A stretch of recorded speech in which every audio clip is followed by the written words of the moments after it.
مفتی خالد الازہری کے اصلاحی بیانات اور وظائف کے لیے مفتی صاحب کا یوٹیوب چینل سبسکرائب کریں۔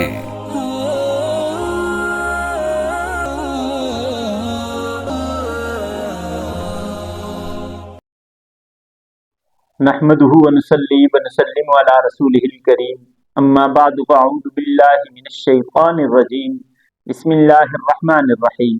معزز ناظرین کرام، السلام علیکم ورحمۃ اللہ وبرکاتہ۔ اللہ تبارک و تعالیٰ قرآن کریم میں ارشاد فرماتے ہیں، لیلۃ القدر خیر من الف شہر۔ لیلۃ القدر وہ برکت والی رات ہے کہ اللہ تبارک و تعالیٰ نے اسے 1000 مہینے سے زیادہ افضل بنایا ہے۔ یہ 83 سال سے زائد بنتے ہیں۔ سابقہ امتوں کے بارے میں جب نبی کریم صلی اللہ علیہ وسلم نے صحابہ کرام کو بتلایا کہ سابقہ امتوں کے جو لوگ تھے ان کی عمریں اتنی زیادہ تھی، تو صحابہ کرام رضوان اللہ تعالی علیہم اجمعین نے حسرت کی کہ ہمیں بھی اتنی عمریں ملی ہوتی، اور ان کی یہ خواہش اور حسرت کرنا دنیاوی اعتبار سے نہیں تھا، بلکہ انہوں نے یہ خواہش ظاہر کی کہ ہماری عمریں زیادہ ہوتی، ہم بھی ان لوگوں جیسی عمریں پا کے زیادہ سے زیادہ اعمال کرتے۔ اب ہماری اوسط عمر اتنی کم ہے، ہم عمل اتنا زیادہ نہیں کر سکتے۔ صحابہ کرام رضوان اللہ تعالی علیہم اجمعین جو کہ کائنات کی بہترین ہستیاں تھیں انبیاء کرام رضوان اللہ تعالی علیہم اجمعین کے بعد، تو صحابہ کرام کا اوڑھنا بچھونا، چلنا پھرنا، سب کچھ نبی کریم صلی اللہ علیہ وسلم کے حکم کے تابع تھا۔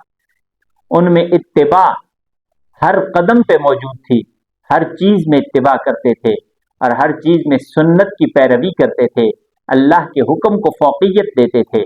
تو صحابہ کرام رضوان اللہ تعالی علیہم اجمعین نے حسرت سے کہا کہ اے کاش ہمیں بھی اتنی عمریں ملتی تاکہ ہم اچھے اعمال کر کے اور زیادہ عمل میں تمام امتوں سے بڑھ جاتے۔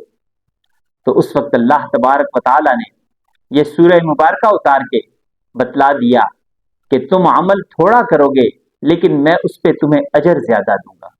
ایک رات کی عبادت کو اللہ تبارک و تعالیٰ نے 83 سال سے زائد بنا دیا، اور جس شخص کو ہر سال یہ عبادت ملتی رہے، یہ رات ملتی رہے اور اس رات کی عبادت وہ کرتا رہے، تو اس کے اعزاز کا، اس کے درجات کا پھر کون حساب کر سکتا ہے کہ اللہ تبارک و تعالیٰ اسے کتنا نوازتے ہیں۔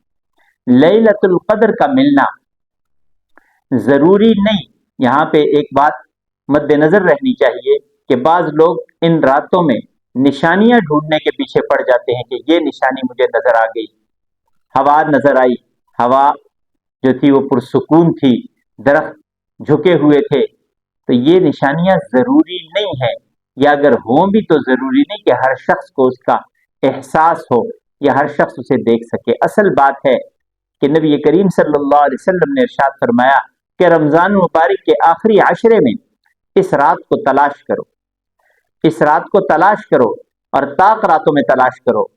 تو جو شخص اس عشرے کی راتوں میں عشاء کی نماز پڑھنے کے بعد اللہ تبارک و تعالیٰ کے حضور دعا کرتا ہے، نوافل پڑھتا ہے، استغفار کرتا ہے، تہجد تک یہ سلسلہ جاری رہتا ہے، اور پھر اس کے بعد تہجد پڑھ کے اللہ تبارک و تعالیٰ سے توفیق بھی مانگتا ہے اور اللہ تبارک و تعالیٰ سے یہ دعا کرتا ہے کہ اے اللہ مجھے لیلۃ القدر نصیب فرما، تو اللہ تبارک و تعالیٰ اس تلاش کرنے والے کو لیلۃ القدر نصیب کر دیتے ہیں۔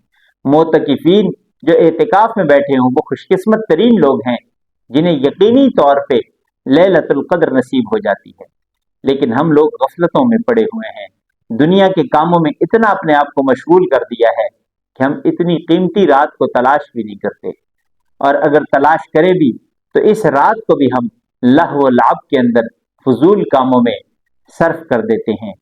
اس رات کے اندر کیا عمل کرنا چاہیے؟ اس رات میں نوافل پڑھیں، استغفار کریں، قرآن کریم کی تلاوت کی جائے اور اللہ تبارک و تعالیٰ سے خوب خوب دعائیں مانگی جائے۔ جتنی دعائیں مانگیں گے اللہ تبارک و تعالیٰ قبول فرمائیں گے۔ دعا وہ واحد ذریعہ اور رستہ ہے، دعا وہ واحد ذریعہ اور رستہ ہے جو تقدیر کو بھی بدل دیتا ہے۔ تو اس لیے کوشش کرنی چاہیے زیادہ سے زیادہ دعا کرنا۔